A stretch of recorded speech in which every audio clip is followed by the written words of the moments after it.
Hello and welcome to the Orthodox View, where we discuss latest religious news from an Orthodox Christian perspective.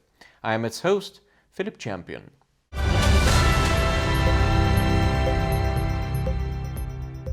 Patriarch Kirill of Moscow and all Russia has had an online meeting with those Russian Orthodox priests who visit the so-called red zones, or COVID zones, at the hospitals.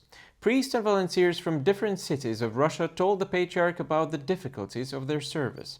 The primate of the Russian Orthodox Church thanked them for their ministry and noted that during the pandemic it is especially important to show mercy and love for others. Я хотел бы сердечно поблагодарить. I would like to sincerely thank all of you, my dear ones, for the service you are carrying out.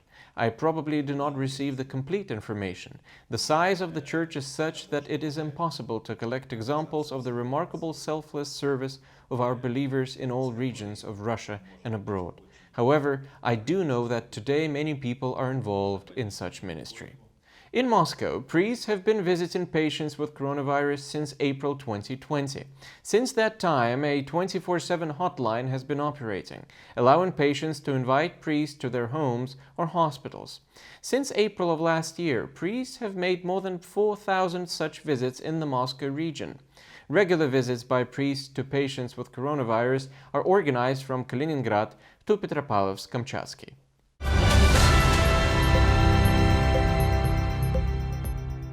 Head of the delegation of the Ukrainian Orthodox Church to the European institutions, Bishop Viktor Barishevsky, called the COVID-19 pandemic a dress rehearsal for the apocalypse. The hierarch noted that it is hardly possible to find an answer to the question of who and why initiated the pandemic. However, if this is the reality, then it is necessary to learn how to respond to it as Christians. Indeed, there is a purposeful war going on against Christ and His truth, but it has been going on for 2,000 years. Yes, everything that is happening can be called a dress rehearsal of the apocalypse, but this is not the apocalypse itself. Besides, the pandemic is still very much real, and today vaccination is an attempt to stop the morning triumph of the coronavirus, which claims thousands of human lives every day. When we agree to get vaccinated, it does not at all mean that we agree to betray our faith.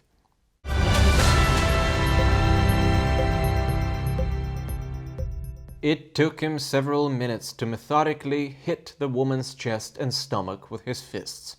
Sounds like a phrase from the criminal news documentary, doesn't it? And yet, we're not talking about some marginal criminal, but about the so-called bishop of the so-called Orthodox Church of Ukraine. Adrian Kulik was so angry with his neighbor's toy terrier that he used his fists and severe swearing to prove his point.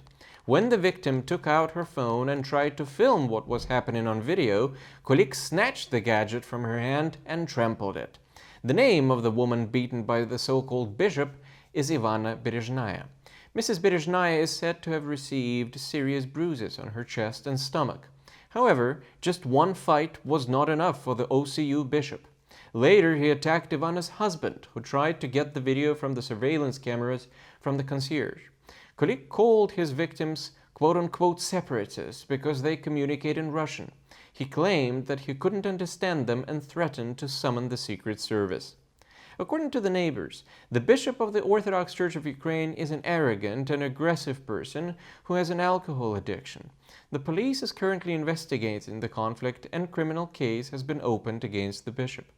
Kulik is known for his aggressive statements and hatred towards the Russian-speaking population of Ukraine. For example, he argued that the state is the body and the church is the soul. Therefore, if the body and soul are Ukrainian, then this is a normal, integral person. But if the soul is someone else's, Russian or otherwise, and the body is Ukrainian, then this is a direct path to schizophrenia.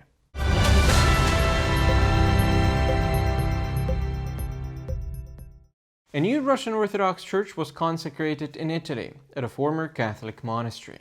At the end of October, the consecration was performed by the Patriarchal Exarch of Western Europe, Metropolitan Anthony of Korsun and Western Europe.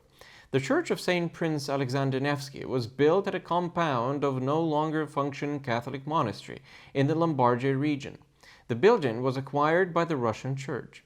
The premises were restored and a new carved iconostasis had been installed. Metropolitan Anthony congratulated the clergy and parishioners on a significant event in the life of not only the local community, but the entire Russian Church in Italy.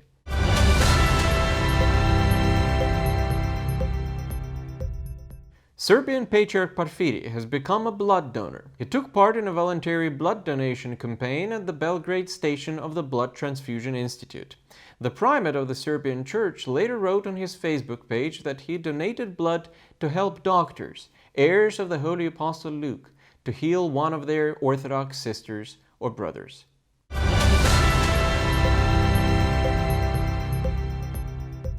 On November 13th, a charity football match will take place in Moscow in support of the palliative patients of the Church Hospital of St. Alexei of Moscow.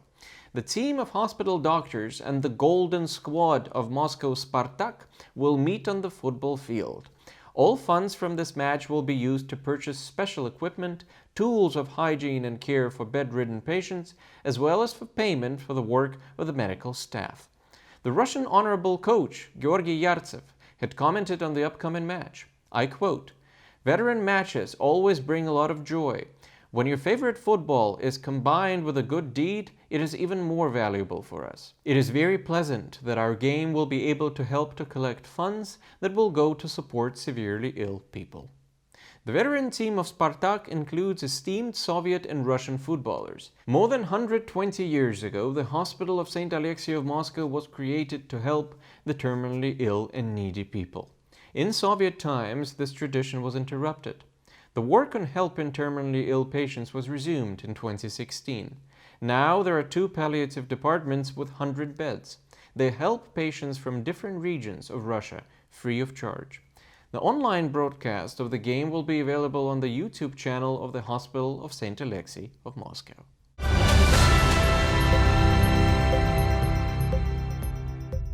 We do care. These words that will now go down in the history of the entire Orthodox Church were pronounced by the head of the delegation of the Ukrainian Orthodox Church to the European institutions, Bishop Viktor Barishevsky. Bishop Victor is referring to a recent statement of Patriarch Bartholomew of Constantinople. While visiting the United States and speaking about the reaction of the Russian Church to the recognition of the schismatics from the OCU by the Church of Constantinople, Patriarch Bartholomew said, I quote, "I couldn't care less."